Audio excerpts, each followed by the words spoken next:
Vamos a Brasília com o Délio Rocha. O Délio traz informações para a gente sobre a Câmara dos Deputados, mas também declarações dadas pelo ministro da Justiça e Segurança Pública, Sérgio Moro. Oi, Délio, bom dia para você. Bom dia para você, Nádia Rodrigues, e meu bom dia também ao Fenelon Rocha, bom dia a todos no Piauí. Vamos falar primeiro aí sobre essa pandemia do novo coronavírus que gera impactos em todas as áreas, com o isolamento social, com menos pessoas nas ruas, com menos carros circulando. Houve uma redução no número de acidentes nas estradas federais. Um efeito positivo desta pandemia que foi destacado ontem pelo ministro da Justiça e Segurança Pública, Sérgio Moro. Ministro Moro, aliás, que fez ontem um balanço na área de segurança pública nesse momento aí de pandemia, mas segundo ele é muito cedo para ter uma posição conclusiva. A gente tem um trecho aí do que falou Sérgio Moro. Vamos ouvir.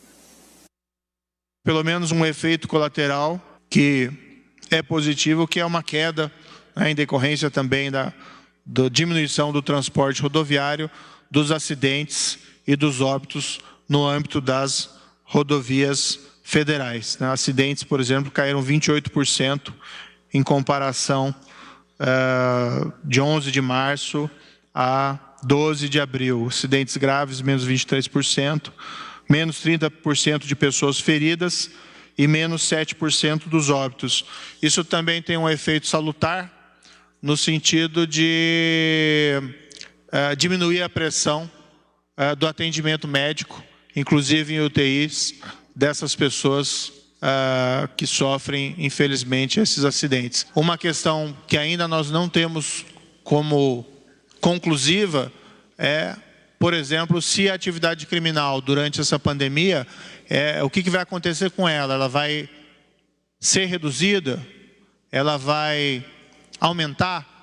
Nós temos recebido estatísticas dos estados que são contraditórias. Em alguns estados há uma queda, e em alguns estados há um incremento. Nádia, nesta coletiva de ontem, o ministro Sérgio Moro comentou sobre a redução de alguns crimes neste período de pandemia, mas, por outro lado, ele disse que houve um incremento de algumas atividades criminosas, e ele citou o caso do crime cibernético. Vamos conferir. Nós temos recebido de alguns estados a informação de uma queda expressiva de crimes patrimoniais, ou pelo menos uma mudança de parâmetro. Nos dados estatísticos que nós temos, diretamente, por exemplo, da Polícia Rodoviária Federal, roubo de cargas. Roubo de cargas caiu 19%, se nós formos comparar o mesmo período do ano passado, 11/3 a 12/4 desse ano. Roubo a ônibus caiu menos 49%. Isso pode ser atribuído também à diminuição do tráfego nas rodovias federais, o que gera também dificuldades logísticas e de planejamento a esses próprios criminosos. Por outro lado, isso no mundo tem sido falado, um risco de incremento de crimes de outra natureza, como crimes cibernéticos. Nessa perspectiva, para prevenir o incremento dos crimes cibernéticos, em especial relacionados ao auxílio emergencial do governo federal, nós criamos aí nós estamos direcionando a ação da Polícia Federal para uma atuação mais proativa, juntamente com a Caixa Econômica e com o Ministério da Cidadania, para prevenir que esse importante instrumento de transferência de renda seja submetido a fraudes aí por pessoas inescrupulosas nesse momento.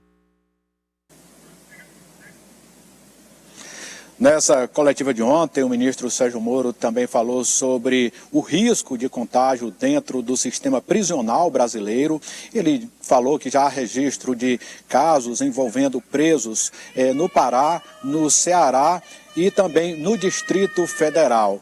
E ele falou, Nádia, que algumas medidas estão sendo tomadas para impedir esse contágio. Uma delas é a suspensão das visitas aos presos. Ele também falou sobre uma recomendação do CNJ que prevê a liberdade para alguns presos mais vulneráveis neste período de pandemia. Mas Sérgio Moro disse que se isso for colocado em prática, os presos mais perigosos não vão ser beneficiados. E mudando aqui um pouco de assunto, Nádia, mas ainda falando, envolvendo essa questão da pandemia, ontem a Câmara Federal aprovou um projeto de lei, aquele que prevê um auxílio, né, aos estados e municípios, na verdade uma compensação pela perda de arrecadação com ICMS e ISS.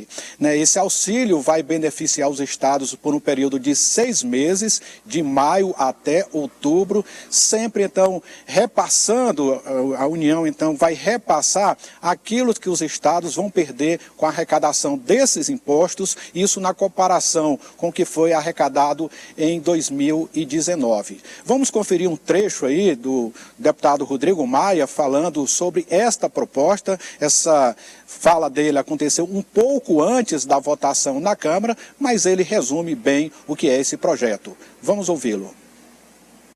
Ou nós vamos, de forma emergencial, garantir o valor nominal da arrecadação de estados e municípios, ou eles vão ficar inviabilizados de atender a população, no máximo em 30, 60 dias, dependendo da situação de cada estado. Então, o que nós estamos fazendo, essa foi a posição que eu vi majoritária entre líderes de todos os partidos, é que nós façamos como se fosse um seguro. Se a arrecadação era 100, caiu para 70, o governo recompõe 30. Se daqui a 4 meses a arrecadação era 100 e foi 100, o governo não precisa dar R$1.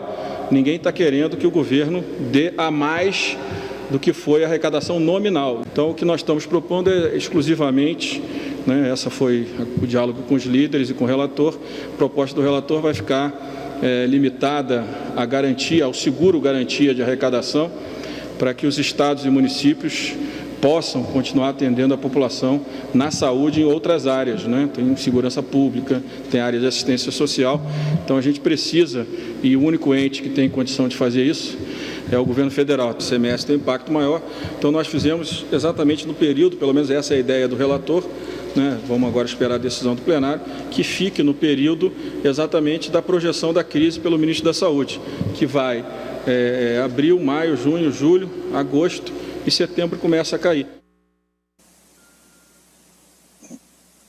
Tá aí, Nádia. O projeto, então, aprovado ontem, prevê 6 meses, começando em maio e terminando em outubro. O impacto desse projeto nas contas do governo é de 80 bilhões de reais, só que esse projeto também prevê a suspensão das dívidas dos estados e dos municípios com o Banco Nacional de Desenvolvimento Econômico e Social, BNDES, e com a Caixa Econômica Federal. Aí, juntando esses dois benefícios, o impacto total desse projeto será de cerca de 90 bilhões de reais. Mas é uma boa notícia aí para estados e municípios neste momento de crise e de muita dificuldade fiscal.